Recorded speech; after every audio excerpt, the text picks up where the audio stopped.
In this video we'll start worksheet 3 of the chapter algebra. So उसके पहले कुछ concept समझाते हैं. जैसे हम लोग नंबर्स में भी पढ़े थे, इंटीजर्स में हम लोग पढ़े थे पावर का कंसेप्ट. जैसे लिखा होता था -2 क्यूब. इसका मतलब क्या होता था? -2 इंटू -2 इंटू -2. और यहाँ पर -2 को क्या बोला गया था? बेस.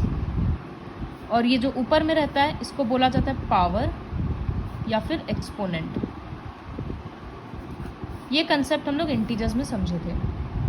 तो इसी तरह से अलजेब्रा में भी पावर वाला एक्सपोनेंट्स एंड पावर्स आता है. Suppose it is written x cube.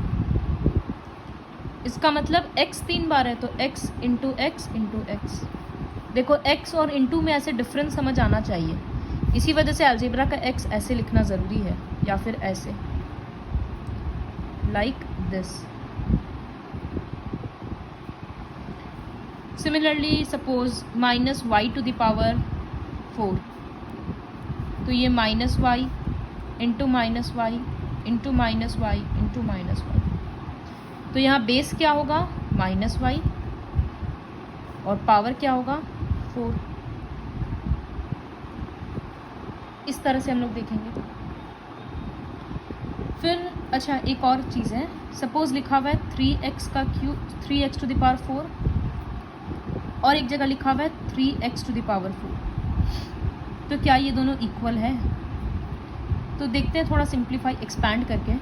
3x to the power 4 जब 4 ब्रैकेट के बाहर है, इसका मतलब 3x को 4 बार लिखना है.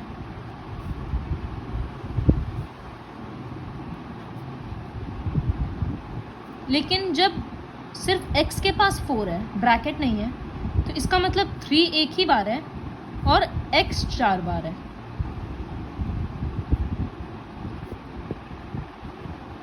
तो एक ब्रैकेट से देखो मीनिंग चेंज हो गया. इसी वजह से बोलते हैं ब्रैकेट मिस करना नहीं चलेगा. जब ब्रैकेट के बाहर है तो अंदर का सारा नंबर रिपीट हो रहा है, और जब ब्रैकेट नहीं है तो जिसके पास लिखा हुआ है बस वही अल्फ़ाबेट या नंबर रिपीट होगा, अदरवाइज नहीं होगा. तो ये दोनों सेम नहीं है.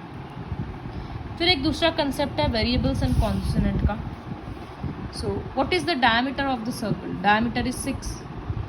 तो अच्छा छोड़ो ये वाला एग्जाम्पल. कभी कभी क्या होता है, जैसे हम बोलेंगे how many pens are there in a dozen. अगर हम बोलेंगे how many pens are there in a dozen, एक डजन में कितना पेन है, तो वो तो फिक्स है कि एक डजन का मतलब 12 होगा. तो वो एक फिक्स्ड क्वांटिटी है, एक कांस्टेंट है. लेकिन अगर हम बोलेंगे टेम्परेचर्स इन अ डे, तो दिन में टेम्परेचर तो बार बार बदल रहा है, हर आधा घंटा में 1 घंटा में बदल जाता है. 31 है, 32 होगा, 30 होगा, कुछ भी हो सकता है. तो वो एक वेरिएबल है. तो जब हम लोग इस तरह से लिखते हैं ना, जब हम लोग इस तरह से लिखते हैं कि 5a², तो इसमें ये जो 5 है ना, ये तो एक फिक्स्ड नंबर है. 5 मतलब हम लोग को पता है 5 होगा, तो इसको बोलते हैं कांस्टेंट. और ये जो a² है ना, मतलब सिर्फ a बोल सकते हैं, तो ये वाला पोर्शन है वेरिएबल. तो जितना भी लिटरल नंबर्स होता है ना, वो सारा होता है वेरिएबल, और जो भी होल नंबर्स, नेचुरल नंबर्स है, वो सारा होता है कांस्टेंट. इसी तरह से आगे और देखते हैं. कोएफिशिएंट. कोएफिशिएंट का मीनिंग क्या होता है? कोएफिशिएंट मतलब उसके पहले क्या नंबर लिखा हुआ है. जैसे एक एक्सप्रेशन लिखा हुआ है 3bc, सॉरी एक लिखा हुआ है 3abc. तो इसमें अगर बोलेंगे what is the coefficient of a, तो कोएफिशिएंट ऑफ a मतलब a को छोड़ दो, उसके बाद क्या बच रहा है? 3bc. तो हम बोलेंगे coefficient of a is 3bc. इसी तरह से अगर बोलेंगे what is the coefficient of c, तो जिसका कोएफिशिएंट बोलेंगे उसको हटा दो, यहाँ c हटा देंगे, तो क्या बच रहा है? 3ab. यही होता है कोएफिशिएंट. वो एक्सरसाइज करेंगे तो और समझ में आएगा. और न्यूमेरिकल कोएफिशिएंट मतलब सिर्फ नंबर. वर्कशीट स्टार्ट करते हैं, करते करते समझ आ जाएगा. So first question, right in the exponential form. तो वो कैसे होगा? y dot dot dot dot करके 9 टाइम्स दे दिया, इसका मतलब y 9 टाइम्स है, तो y में ऐसे ब्रैकेट और बाहर में 9 हो गया एक्सपोनेंट की फॉर्म में. हम क्या बोले थे पहले भी, 9, 10, 11, 12, 13 y टू द पावर 13 मत लिखना, वो डॉटेड है, जितना बार लिखा हुआ है बस उतने बार ही होगा। इसी तरह से ये वाला खुद से लिखना। अब यहाँ पर है half A B into B into C, तो यहाँ सब कुछ रिपीट नहीं हो रहा है। हाफ कितने बार है, सिर्फ एक बार है तो हाफ रहेगा। ए कितने बार है, एक ही बार है तो ए लिखेंगे। और बी कितने बार है, 2 बार है तो बी के पास ऊपर में छोटा सा 2 लिख देंगे। तो इसका मतलब देखो ब्रैकेट नहीं दिया ना, इसका मतलब 2 किसके लिए, बस बी के लिए, और सी लिख देंगे। इसी तरह से ये वाला खुद से सोचना। ये वाला देखें अगर तो -6 एक बार है, एक बार लिख देंगे। उसके बाद x एक बार है, एक बार लिख देंगे। y 2 बार है ना, तो y को 2 बार लिख देंगे, तो y स्क्वायर। z एक बार है तो एक बार रहेगा।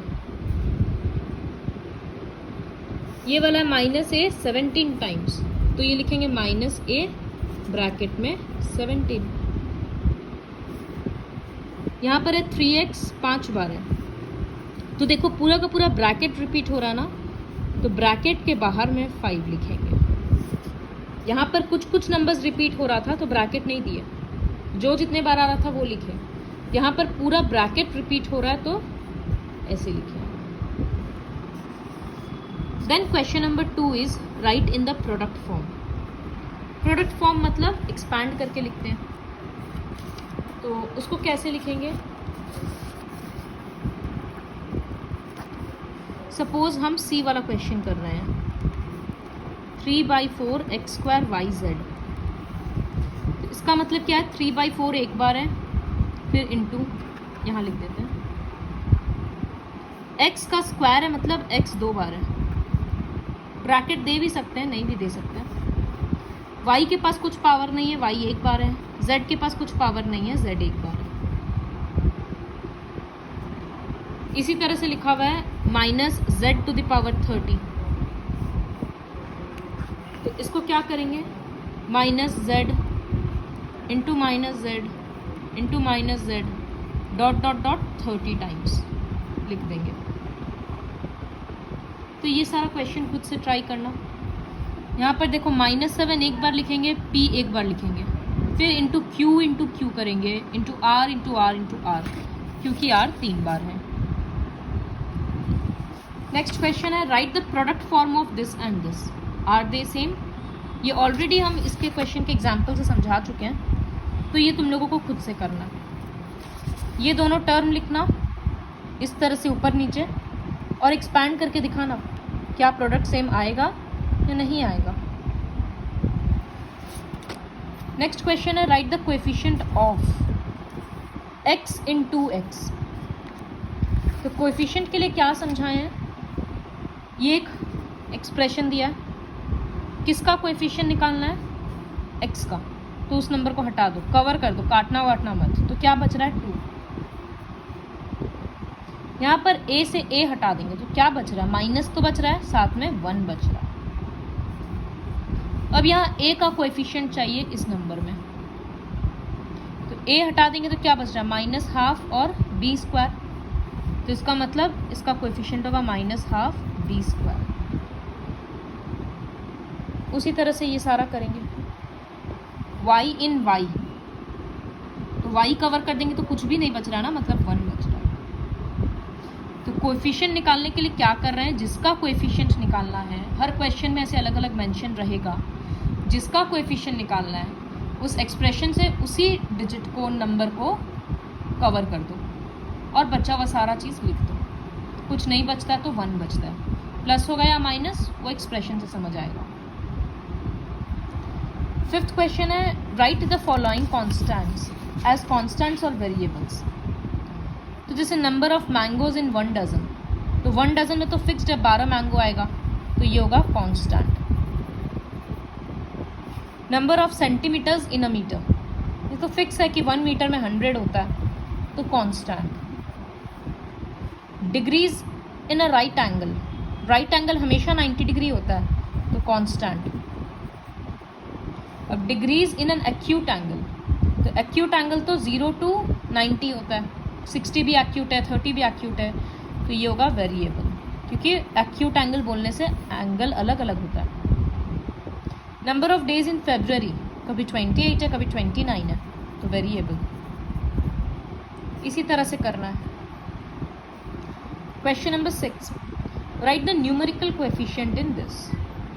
तो न्यूमेरिकल कोएफिशिएंट तो काफ़ी इजी है, सिर्फ तुमको नंबर लिखना है। तो यहाँ नंबर क्या है 2, यहाँ माइनस तो रहेगा, साथ में 1, यहाँ नंबर क्या है 1/4, यहाँ नंबर क्या है 1। तो बस न्यूमेरिकल कोएफिशिएंट मतलब आंसर ऐसे ही लिखना है। इसको जो लोग कॉपी में लिखेंगे वो लोग कैसे लिखेंगे,